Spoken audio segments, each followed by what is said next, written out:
I now recognize the gentlelady from New Jersey, Ms. McGyver, for 5 minutes of questions. Thank you, Mr. Chairman and Ranking Member. Mr. Lyons, as the senior official lead in ICE enforcement, much of today's scrutiny falls on you, and it should.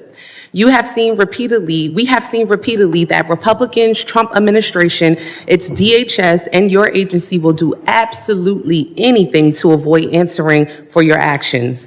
When I showed up to inspect Delaney Hall, a private prison that you contract with, ICE tried not to give us an oversight tour. Then, instead of taking accountability for ICE's attempts to keep us from seeing this facility's conditions to know if people's basic rights were being upheld, this administration is doing all they can to try to put me in prison for 17 years. When ICE shot and killed Renee Good, Kristi Noem called her a domestic terrorist. When Alex Preddy, you all tried to tell us he was threatening officers with a gun, but all we saw was a phone. This administration's clear lies fell apart, not because someone had a come to Jesus moment, but because we saw these murders from every angle.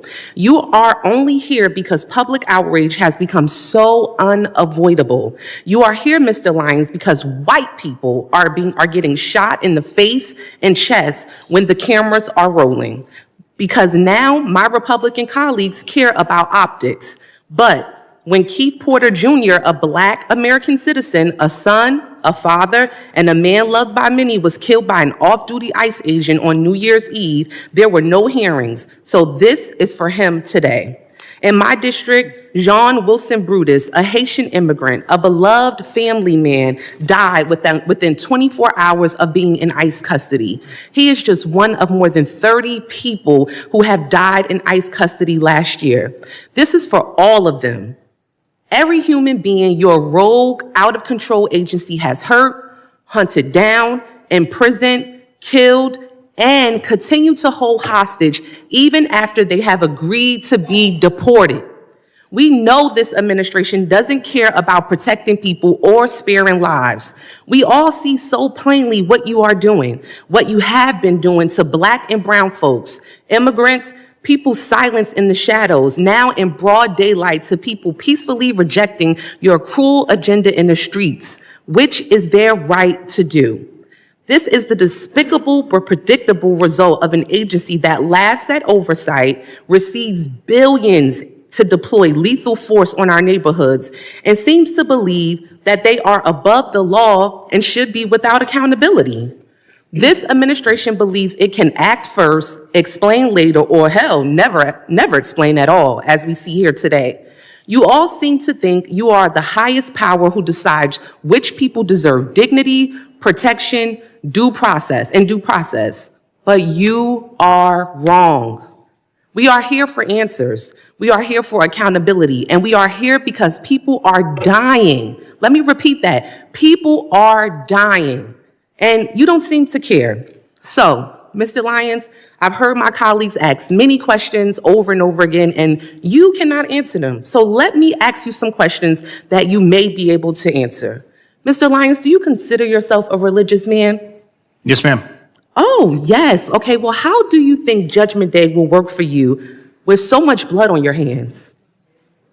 I'm not going to entertain that question. Oh, okay, of course not. Do you think you're going to hell, Mr. Lyons? I'm not going to entertain. Of course not. How many government... The gentlelady will suspend. The gentlelady will suspend. Chairman? A gentlelady will suspend. As I said, the issues we're debating here are important to ones that members feel deeply about. Thank you, While Chairman. vigorous disagreement is part of the legislative process, members are reminded that we must adhere to established standards of decorum and debate. The witnesses are here voluntarily, and I will continue to remind members that while oversight is important, aggressively attacking those witnesses personally is inappropriate and not in keeping with the traditions of our committee. Mr. Chairman, I'm just asking a question. You guys are always talking about religion here in the Bible. I mean, it's okay for me to ask a question, right? But let me continue on. I got your note. All right, the gentlelady may resume. Thank you so much. Let me get back to my question, Mr. Chairman. Thank you. I appreciate you. How many government agencies, Mr. Lyons, are you aware of that routinely kill American citizens and you still get funding? Ma'am, I'm not going to entertain that. I'd Of much rather course you're talk about not. the criminal aliens in Exactly. your district than Exactly. talk Once about again, that. questions that you cannot answer. And that is exactly why, Mr. Chairman, and to this committee, to my colleagues, and to my colleagues across the aisle, this is exactly why we should not be funding this agency. The people are watching you. They are watching you. And this is why we need to abolish ICE. With that, I yield back. Thank you kindly. During a heated House committee hearing, Representative McGyver of New Jersey sharply criticized Mr. Lyons, a senior ICE enforcement official, accusing the agency of evading oversight and operating without accountability. McGyver said ICE has repeatedly blocked congressional inspections, citing her attempt to tour Delaney Hall, a privately run detention facility contracted by ICE. She claimed the agency resisted oversight and alleged the administration later sought severe criminal penalties against her instead of addressing detention conditions. The lawmaker referenced several controversial incidents involving ICE, including the fatal shooting of Renee Good, whom DHS Secretary Kristi Noem initially labeled a domestic terrorist, and the killing of Alex Prey, whom officials claimed threatened officers, an account McGyver said was contradicted by video evidence. She argued that only public outrage forced accountability.